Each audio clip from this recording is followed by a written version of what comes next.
He was 67 years old, retired teacher, no major health complaints. His wife said he seemed completely fine when he went to bed. He even kissed her goodnight and said he'd see her in the morning. He never woke up.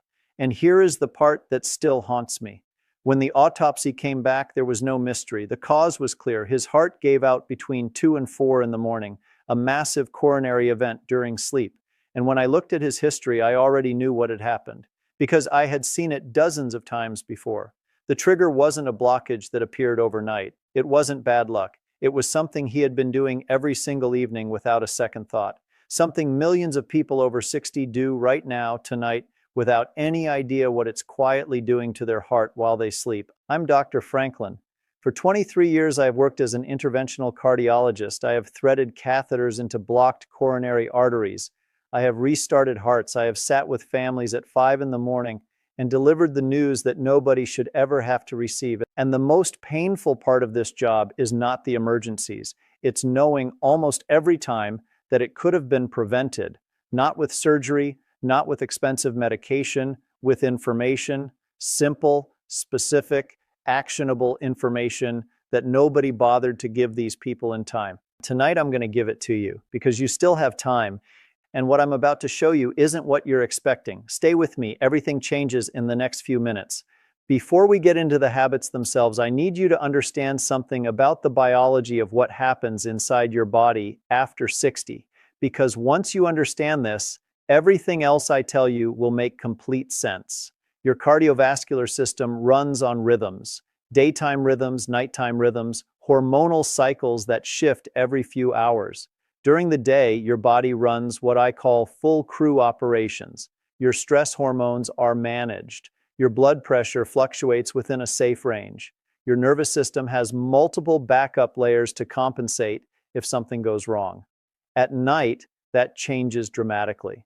Between midnight and 5 in the morning, your parasympathetic nervous system takes over. Your heart rate drops. Blood pressure should decrease. Your body is supposed to be running a cardiovascular maintenance cycle, repairing vessel walls, clearing inflammation, stabilizing plaque. But after 60, something important shifts. The signals that used to trigger that nighttime dip become weaker. The arteries that used to relax become stiffer. And the small hormonal cues that once protected you while you slept start to fade. What does that mean practically? It means that whatever you put into your evening, whatever habits you run in those final hours before sleep, gets amplified. Stresses that your younger self would have absorbed without consequence become, after 60, genuine cardiac events waiting to happen. And here is the detail nobody tells you. The most dangerous habits aren't the ones that feel dangerous. They're the ones that feel completely ordinary, reasonable, even healthy. Before we get into the first habit, take a moment to say hello in the comments. Tell me your name and where you're watching from. I read every comment, and I'd love to know who I'm helping today. Habit 1, the pain reliever habit.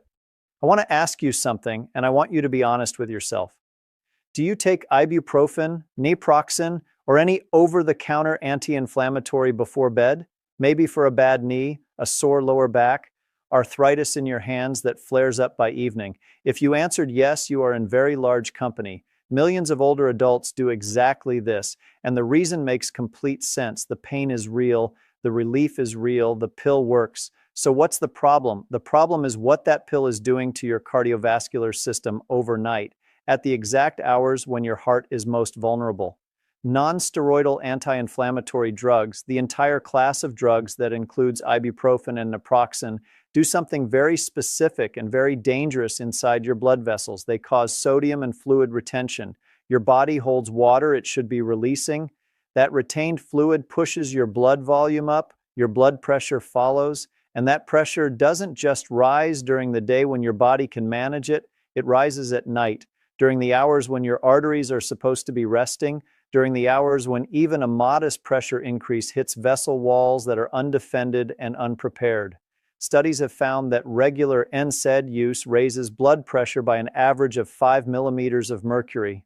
That number might sound small. In the context of nighttime cardiovascular physiology, in someone over 60, it is not small at all. It is the difference between a vessel wall under manageable stress and one that cracks. There's a second mechanism that's even more worrying. NSAIDs interfere with prostaglandins, the chemical signals your body uses to prevent clot formation in small arteries. With those signals blunted overnight, blood that is already moving more slowly during sleep becomes more prone to clotting in vessels that may already be narrowed by decades of arterial disease. This is one of the most underreported cardiac risk factors I see in patients over 60. Not because it's rare, because it's invisible. Nobody connects the ibuprofen they took for their knee to the heart attack they had at 3 in the morning. What should you do? Talk to your doctor about alternatives. Topical anti-inflammatory creams applied directly to the skin give you local relief with far less systemic absorption. Acetaminophen, used at the correct dose, handles pain without the blood pressure and clotting effects. Heat therapy, stretching, and targeted physical therapy have surprisingly strong evidence for joint pain management. None of these will solve every situation, but any of them is meaningfully safer than a nightly NSAID habit for your sleeping heart. If you recognize yourself in what I just described, please write it down tonight and raise it at your next appointment. This one conversation could be more important than you realize. Habit 2, the nightcap. Let me tell you something I hear from patients more often than almost anything else.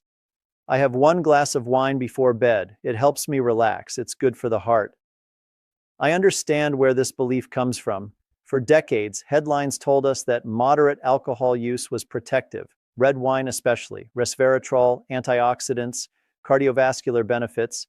It became almost conventional wisdom. I need to dismantle this gently but completely, because the truth, as we now understand it, looks very different, especially for anyone over 60. Here is what actually happens inside your cardiovascular system when you drink alcohol in the evening.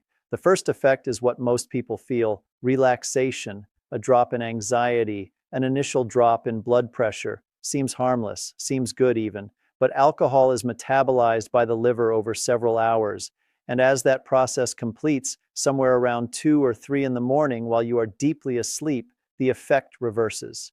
Blood pressure rebounds, heart rate becomes irregular, and the nervous system, which was briefly suppressed, snaps back with heightened activity. Here is the part that should genuinely alarm you. Alcohol is one of the most potent triggers of atrial fibrillation known to cardiology, AFib, the condition where the heart's upper chambers beat chaotically, irregularly, out of sync with the lower chambers. AFib during sleep is particularly dangerous because the person has no warning, no symptoms they can feel. The heart is just quietly misfiring while they sleep, and the risk doesn't require heavy drinking. A study published in the Journal of the American College of Cardiology found that even low levels of regular alcohol consumption, the kind most people would describe as responsible social drinking, were associated with a significantly elevated risk of AFib. In people over 60, that risk compounds because the cardiac electrical system is already less stable than it was at 40. There's another mechanism that rarely gets discussed. Alcohol suppresses antidiuretic hormone, which means it pulls water out of your tissues overnight. You wake up dehydrated, but by then, your blood has already been thickening for hours, moving through arteries at a slower pace in a body that has been lying still. The conditions for clot formation are almost textbook. I am not here to make you miserable. I'm not telling you that 1 glass at a dinner party 3 times a year is going to kill you. What I am telling you is that a nightly evening drink, framed as a healthy habit, is doing something to your sleeping heart that you cannot feel but that I can see in my cath lab with depressing regularity. If this is your habit, consider moving the drink to earlier in the evening, at least 3 hours before bed. Give your liver time to clear the metabolites before you go horizontal. Or replace the ritual entirely with something that gives you the same unwinding signal without the cardiovascular cost. If you're still here with me and finding this helpful, take a moment to type 2 in the comments. It lets me know you're watching and getting value from this. Habit 3. What you watch before sleep. This one I know will surprise you because it doesn't sound like a cardiac issue at all. Tell me something. What did you watch before bed last night? The news? A true crime documentary? A tense drama? A political debate you stumbled into on social media?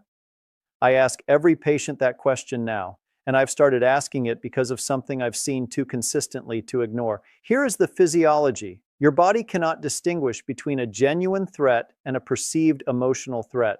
When you watch something frightening, enraging, or deeply distressing, your brain activates the same stress response as if you were physically in danger. Cortisol surges, adrenaline spikes, your heart rate elevates, blood vessels constrict. Now, if this happens at noon, your body clears the stress hormones within 30 to 45 minutes and returns to baseline. You go on with your day and you're fine. But if that cortisol spike happens at 10:30 at night, 20 minutes before you try to sleep, something very different occurs. Your nervous system, which was supposed to be transitioning into parasympathetic nighttime mode, gets hijacked. The cortisol peak lingers. Your blood pressure, which was supposed to dip during the early hours of sleep, instead stays elevated or climbs further. And your heart, rather than slowing into its overnight recovery rhythm, stays running at a pace it shouldn't. In patients over 60, this matters more than most people realize. Because that nighttime blood pressure dip, the one your body is supposed to take automatically, is already less reliable than it was at 40. You don't need extra interference. There's a specific pattern I want you to watch for in yourself. Do you fall asleep fine, but then wake up somewhere between 1 and 3 in the morning with a racing heart or a vague sense of anxiety? That is often the cortisol echo, the stress hormone you loaded before bed, returning in its second wave during the natural cortisol trough of deep sleep. The solution is genuinely simple, though I know it fights against habits of a lifetime. Protect the final 60 to 90 minutes before bed from emotionally activating content, not just news. Anything that generates sustained psychological arousal, replace it with something genuinely low stimulation, slow reading, calm conversation, gentle music, light walking around the house. Your brain needs a runway to land. If you deny it that runway, your heart pays the cost all night long. Habit 4. Calcium supplements at the wrong time. I want to spend a moment here on something that most people, including many doctors, genuinely don't know. And I want to be very precise because the nuance matters. Calcium supplements, many people over 60 take them, often recommended by doctors for bone density, osteoporosis prevention. Completely reasonable. I'm not here to tell you to stop taking calcium. I am here to tell you that when you take it matters, and that a specific pattern of calcium supplementation has been linked in multiple large studies to increased arterial calcification and cardiovascular risk. Here is the mechanism. When you take a high-dose calcium supplement without adequate magnesium balance, without vitamin K2 to direct the calcium toward bones rather than vessel walls, and in a body that is already in a relatively inactive nighttime state, excess calcium that cannot be absorbed into bone tissue has to go somewhere. And in susceptible individuals, it begins to deposit in the soft tissues, in the arterial walls. The Rotterdam study, which followed thousands of people over many years, found that supplemental calcium intake, particularly in high doses, was associated with increased coronary artery calcification in older adults. This does not mean calcium is your enemy. It means the form, the dose, and the timing all matter. The specific nighttime risk is this. During sleep, gut motility slows and kidney filtration shifts. A large bolus of supplemental calcium taken right before bed is metabolized under different conditions than one taken with lunch. The mineral balance is harder for the body to regulate, and in arteries that are already under low overnight blood flow, the conditions for arterial calcification are not improved by a surge of unbalanced calcium. What should you do? Take your calcium earlier in the day, not at bedtime. Split the dose if your doctor recommends a larger amount. Ask specifically about magnesium and vitamin K2 co-supplementation, which the evidence suggests significantly changes how the body handles supplemental calcium. And talk to your doctor about whether testing for coronary calcium scoring makes sense given your age and risk profile. I know this isn't the conversation most people expect to be having about calcium, but what we think we know about supplements and what the long-term outcome data actually shows are frequently very different things. If this has been helpful so far, consider sharing this with a friend or loved one who takes calcium supplements. This is something many people simply aren't aware of, and a simple like helps more people find this information. Habit 5, how you get into bed. This is the one I almost didn't include because it sounds almost absurdly minor. And then I remember a specific patient, a 71-year-old man who had been having what he described as brief dizzy spells in the morning and at night. He'd had them for months. He'd been told it was probably inner ear trouble. He'd been sent home with meclizine. He came to me after his third episode. I caught something on his monitor that the other doctors had missed. His blood pressure was dropping dangerously every time he stood or sat up quickly, and it was spiking back up with equal violence every time he lay down fast. His heart was fighting against these sudden positional shifts 2, sometimes 3 times a night, every single night. The condition is called orthostatic hypotension, and after 60, it is far more common than most people realize. The blood pressure regulation system that used to adjust in real time to positional changes starts to lag. When you stand up quickly from lying down, blood pools in the lower body for a few extra seconds. Pressure drops. The brain, momentarily undersupplied, can trigger everything from lightheadedness to brief loss of consciousness. And when that oxygen drop happens to the coronary arteries at the wrong moment, it can trigger arrhythmia. But here is the direction most people overlook. The same dysregulation that causes problems when standing up can also cause problems going the opposite way. Lying down quickly, especially after being upright for hours, can trigger a sudden blood pressure spike as the cardiovascular system overcompensates. In a person with fragile arterial plaque, a sudden nocturnal blood pressure spike is not a trivial event. The fix costs you nothing. When you're ready for bed, sit on the edge of the mattress for 60 seconds before lying down. Let your circulation stabilize. When you wake during the night to use the bathroom, do the same thing in reverse. Sit up slowly, pause, stand carefully, let your body catch up. 60 seconds of patience, 2 to 3 times a night. It is one of the simplest cardiac protections available to anyone over 60, and almost nobody does it because nobody has ever told them to. Now I want to pull everything together, because I didn't come here tonight to give you 5 reasons to be anxious. I came to give you 5 problems and 5 specific solutions that together form an evening protocol I recommend to every patient over 60. Here is what the safe evening looks like. By 7 in the evening, you've finished eating your main meal. Not necessarily early by the clock, but you've given your heart 3 to 4 hours of digestive peace before sleep.